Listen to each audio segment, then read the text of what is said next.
வணக்க மக்களே, இன்றைக்கு அப்போஸ்தலர் 26ஆம் அதிகாரம் வசனங்கள் 17 முதல் 32 முடிய 17 to 32.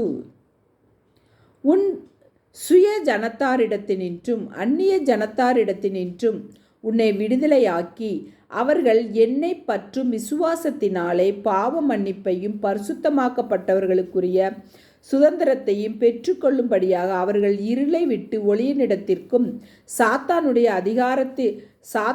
அதிகாரத்தை விட்டு தேவனிடத்திற்கும் திரும்பும்படிக்கு நீ அவர்களுடைய கண்களை திறக்கும் பொருட்டு இப்பொழுது உன்னை அவர்களிடத்திற்கு அனுப்புகிறேன் என்றார்.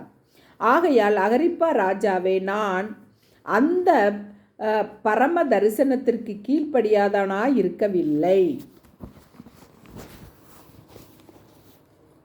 முன்பு தமஸ்குவிலும் எருசலேமிலும் யூதேயா தேசமெங்கும் உள்ளவர்களிடத்திலும் பின்பு புறஜாதியாரிடத்திலும் நான் போய் அவர்கள் தேவனிடத்திற்கு மனம் திரும்பி குணப்படவும் மனம் திரும்புதலுக்கேற்ற கிரியைகளை செய்யவும் வேண்டுமென்று அறிவித்தேன்.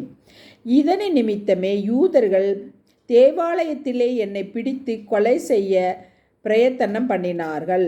ஆனாலும் தேவ அனுக்கிரகம் பெற்று நான் இந்நாள் வரைக்கும் சிறியோருக்கும் பெரியோருக்கும் சாட்சி கூறி வருகிறேன். தீர்க்கதரிசிகளும் மோசேயும் முன்னமே சொல்லியிருந்தபடியே கிறிஸ்து பாடுபட வேண்டியதென்றும் மரித்தோர் உயிர்த்தெழுந்தலில் அவர் முதல்வராகி சுய ஜனங்களுக்கும் அந்நிய ஜனங்களுக்கும் ஒளியை வெளிப்படுத்துகிறவன் என்றும் சொல்லுகிறனே அன்றி வேறொன்றையும் நான் சொல்லுகிறதில்லை என்றான். இவ்விதமாய் அவன் தனக்காக உத்தரவு சொல்லுகையில் பெஸ்து உரத்த சத்தமாய், பவுலே, நீ பிதற்றுகிறாய், அதிக கல்வி உனக்கு பைத்தியம் உண்டாக்குகிறது என்றான். அதற்கு அவன், கணம் பொருந்திய பெஸ்துவே, நான் பைத்தியக்காரன் அல்ல, சத்தியமும் சொஸ்த புத்தியுமுள்ள வார்த்தைகளை பேசுகிறேன். இந்த சங்கதிகளை ராஜா அறிந்திருக்கிறார். ஆகையால் தைரியமாய் அவருக்கு முன்பாக பேசுகிறேன். இவைகளில் ஒன்றும் அவருக்கு மறைவானதல்லவென்று எண்ணுகிறேன். இது ஒரு மூலையிலே நடந்த காரியம் அல்ல. அகிரிப்பா ராஜாவே, தீர்க்கதரிசிகளை விசுவாசிக்கிறீர் என்று அறிவேன் என்றான். அப்பொழுது அகிரிப்பா பவுலை நோக்கி, நான் கிறிஸ்தவனாகிறதற்கு கொஞ்சம் குறைய நீ என்னை சம்மதிக்க பண்ணுகிறாய் என்றான். அதற்கு பவுல், நீ மாத்திரமல்ல, இன்று என் வசனத்தை கேட்கிற யாவரும் கொஞ்சம் குறைய மாத்திரமல்ல, இந்த கட்டுகள் தவிர முழுவதும் என்னை போலாக்கும்படி தேவனை வேண்டிக் கொள்கிறேன் என்றான்.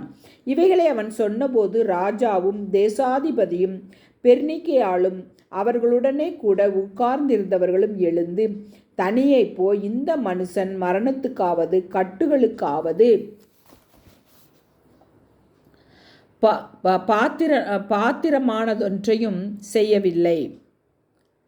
செய்யவில்லை என்று தங்களுக்குள்ளே பேசிக்கொண்டார்கள். அகிரிப்பா பெஸ்துவை நோக்கி, இந்த மனுஷன் ராயனுக்கு அபயமிடாதிருந்தானால் இவனை விடுதலை பண்ணலாகும் என்றான். ஆமேன். மக்களை, வீடியோ பிடிச்சிருந்தால் லைக் பண்ணுங்கள், ஷேர் பண்ணுங்கள், சப்ஸ்கிரைப் பண்ணுங்கள். தேங்க்யூ.